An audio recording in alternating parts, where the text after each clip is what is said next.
कम से कम 2 साल बच्चे को जिंदगी में हॉस्टल जरूर डालना चाहिए। जो बच्चे हॉस्टल में रहते हैं ना, वो हर समय उनके पास मम्मी पापा नहीं होते हैं और वो क्वालिटी उसके अंदर सेल्फ रिलायंस बिल्ड करती है। यहाँ पे जब घर में जितनी जरूरत पड़ी पैसा मिल जाता है, वहां वो बजटिंग सीख जाता है, वहां वो सेविंग सीखता है, वहां वाइजली स्पेंड करता है।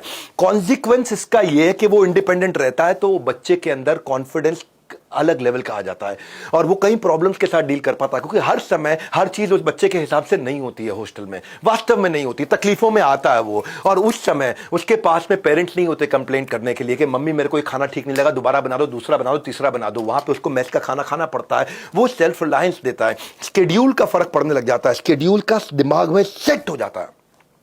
जो बच्चे जिंदगी भर हॉस्टल में पड़े हैं ना, वो सुबह जल्दी उठते हैं जिंदगी भर। जो बच्चे जिंदगी भर हॉस्टल में पड़े हैं, वो बड़े सेट टाइम पे नाश्ता खाना खाते हैं।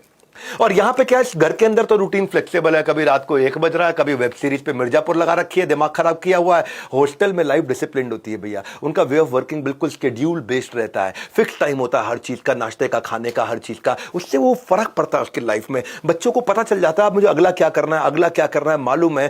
शेड्यूल उसको कंसिस्टेंसी देता है, शेड्यूल उसको स्टेबिलिटी देता है, वो अपने डिस्ट्रैक्शन को खत्म करके फोकस कर सकता है, उसकी लाइफ बड़ी डिसिप्लिन हो जाती है। डे स्कॉलर की लाइफ नेबरहुड पे, पड़ोसियों पे, रिश्तेदारों पे, घर के अलग अलग सामाजिक जो उनकी जिम्मेदारियां उस पर डिपेंड करता है। लेकिन हॉस्टल में कोई डिस्टर्बेंस एक्सटर्नल नहीं है, वहां एक ही फोकस है। सुंदर पिचाई बोलते थे ना इस बारे में कि पड़ोसियों के चक्कर में कई बार रात को लेट होते थे हम लोग। कोई फंक्शन है, सेलिब्रेशन है, कुछ त्योहार है, कुछ है, अगले दिन स्कूल मेरा मिस हो जाया करता था।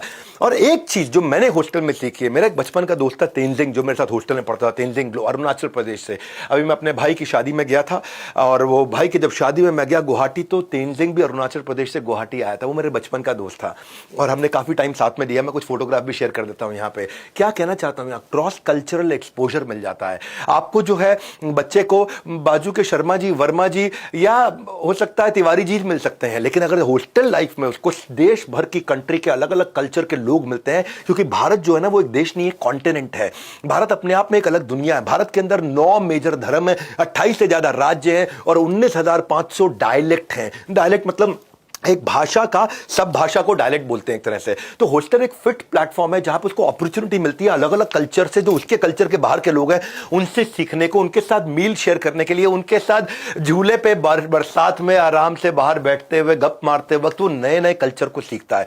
अलग अलग प्रकार के बच्चे हैं वहां पे। वहां हरियाणा का बच्चा भी होगा, पंजाबी भी होगा, पाजी किद्दा, और वहां इलाहाबाद का लड़का भी होगा, अरे कहां बतिया रहे हो भैया, थोड़ा आप बैठिए। तो अलग अलग प्रकार के लोगों से मिलेगा, एक्सपोजर मिलेगा उसको, इंटरैक्ट करने का, कोलैबोरेट करने का, डाइवर्स ग्रुप के अंदर।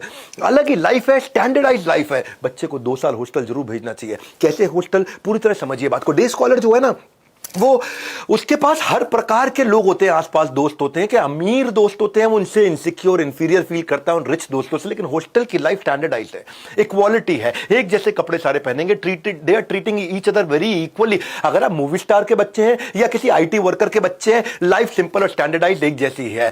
तो वहां पे आप लॉन्ग टर्म रिलेशनशिप बिल्ड करते हो। भगवान कृष्ण त्रिलोकीनाथ सर्वलोक महेश्वरम, वो भी हॉस्टल में पढ़े थे। वो कहां गुरुकुल में रहे, सांदीपनी मुनि, गुरु सांदीपनी मुनि के आश्रम में रहे, और वहां उनके दोस्त बने कौन, सुदामा। आज जीवन में पहली बार किसी को मित्र बनाने का आनंद पाया है मित्र। दोनों बाद में सेपरेट हो गए। सुदामा अपनी जिंदगी जी रहे, ये त्रिलोकीनाथ सर्वलोक महेश्वरम द्वारकाधीश द्वारका धाम में रह रहे थे। और जब पता चला कि कौन आ रहे हैं, चक्रवर्ती सम्राट आ रहे हैं, नहीं, गरीब ब्राह्मण सुदामा आ रहा है, तब भगवान भागते हुए गए अपने महल से बाहर, उनको हाथ पकड़ के लेके आए, अपने राज सिंहासन में बिठा के उनके पांव धोए। और उनके पांव धोने के बाद रुक्मिणी भी जो थी वो भी ईर्ष्या करने लग गई, ऐसे कौन आ गए जिनको भगवान पंखा कर रहे हैं यहां बिठा के और 56 भोग खिला रहे हैं। ये है हॉस्टल लाइफ। ये हॉस्टल लाइफ की दोस्ती होती है, अलग ही लेवल की दोस्ती होती है, रिलेशनशिप जिंदगी भर रहते हैं। और फिर एक चीज मैंने हमेशा देखी, स्कूल लाइफ के अंदर बस में ट्रैफिक जैम में, बस को पकड़ने में और फिर ट्रैवलिंग में बहुत टाइम वेस्ट